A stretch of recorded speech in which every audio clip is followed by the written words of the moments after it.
Hi guys, this is Amy again. So I was thinking about the whole disfellowshipping, shunning thing, and I just thought that maybe I would do a brief video about it. It's kind of exciting as a new YouTuber, like, what can I do videos about?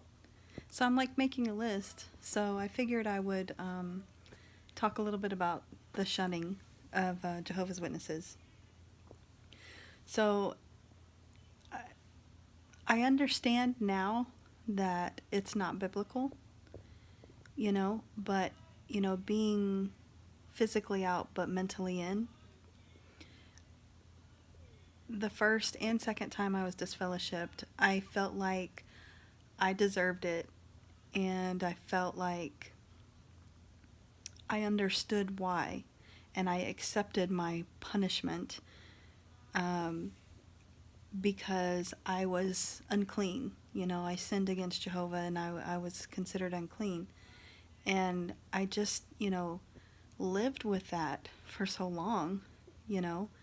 And the first time I was disfellowshipped, I thought, right away, like, I'm just going to come right back. I'm going to go to all the meetings, I'm going to be reinstated. But after a couple weeks, it was like, well, since I'm out here, maybe I'll do a little this and a little of that. Since I'm already disfellowshipped, I might as well get it out of my system now. And I did. And that's how I met my first husband, um, which is the one I talked about in my last video. I met him online and moved in with him when I had known him for a couple weeks, and so I, I had gotten pregnant with him. I started, I moved back in with my parents. I started going to the meetings again. I got reinstated, and then of course I met a worldly guy, and the whole thing just kind of happened again. Um, the scriptures that JWs use, and I'm really bad at memorizing scriptures, so please forgive me if I'm wrong. And if you guys that are watching know what scripture I'm talking about, feel free to put it in the comments or correct me. Um, but there's a scripture that talks about that where Jesus is speaking, and he says that he didn't come to unite, but he came to cause division between the mother and her daughter, or the father and his son. And um, but reading the context of that scripture, it's he's not talking about people that leave or that fall away, that sin and fall away. And my understanding now is that scripture is talking about those who come to him, that come to Jesus, that find Jesus.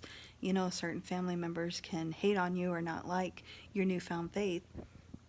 And that's what I think that scripture really means. That's what I believe that Jesus meant when he said that. Um, and I know that there's a lot of other YouTube videos that talk about disfellowshipping or the shunning. Um, so the other scripture that they like is the one who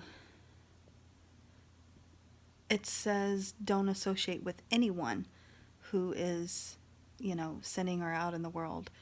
And but to treat them like you would a tax collector. And of course, we know that Jesus ate with tax collectors. He still spoke to them. He still had a meal with them. He just didn't make them his best friends. You know what I mean? So nowhere in the Bible does it really say that we're supposed to completely cut off somebody and shun them. And honestly, I don't think that God created us to be able to handle being rejected by other people that we love. Anybody really. It does do something to us on the inside, when we are rejected. And I think that God created us to first have that connection with him, but he created us to have connections with other people. So he didn't build us or make us to be able to deal with rejection on that level, especially your family. And, while I was a witness, I never really, I don't know how to explain it. my emotions were kind of cut off. And I think, there was no compassion and no real love. I know other channels use the word, what do they say? It's a conditional love. It's not unconditional. And as a Christ follower, now as a real Christian, you know, I am learning how to love unconditionally because I didn't know how to do that, you know. Um, so my mom is still a Jehovah's Witness, and I love her to death. And she did the very best she could while raising me because that's what she knew. And she believes in her heart that she did the right thing. And I understand that. And while it makes me feel sad knowing that this really is a satanic cult, and I want to save her and my brother, um, it's it's very hard not to just run at her with all these topics, and because I already know what she's going to say. You're an apostate. I can't listen to this. And she would just cut me off for sure. She'd never speak to me again. And while my mom tries to maintain not talking to me, I am very thankful that she does communicate with me via text every once in a while. And she does still talk to her grandchildren, my kids. So I am very, very grateful for that. But I think the way that helps me deal with the shunning to a way that I can understand it and accept it, not accept the shunning, but just accept the situation and help me to love my mom no matter what. Because she can go back and forth, and for years she has gone back and forth because, of course, God didn't make us to be emotionally dead. It's not natural. So she will, cut me off and go for months without speaking to me, and then she will slowly start reaching out because she starts to miss me, and that's understandable. And then we'll, kind of talk a little bit here and there for a few months, and then she'll cut me off again. No contact. I mean, dead, nothing. But the thing that helps me get through it, and my sister's disfellowshipped as well, and we have a really good relationship with each other. And she explained this to me is, somebody that maybe is in, maybe a recovering cocaine addict or something, when they go through recovery and they learn the process of being clean and they get their pins for 1 year, 2 years, 6 months, 5 days, whatever, they go through that process and they learn that if they go back to their old habits, if that cocaine addict takes cocaine just one more time, it can kill them, right? Because when you're an addict, I'm using cocaine as an example, your body is tolerant to a certain level. But then when you detox, right, and you recover, your body's not used to that amount anymore. And sometimes when a relapse happens, the user will still use the same amount that they used to before. And it's just too much for their body to handle. That's why so many people in recovery, they relapse and it kills them. So that's how I think about my mom and my brother's beliefs. My mom and my brother truly believe in their heart that this is the truth.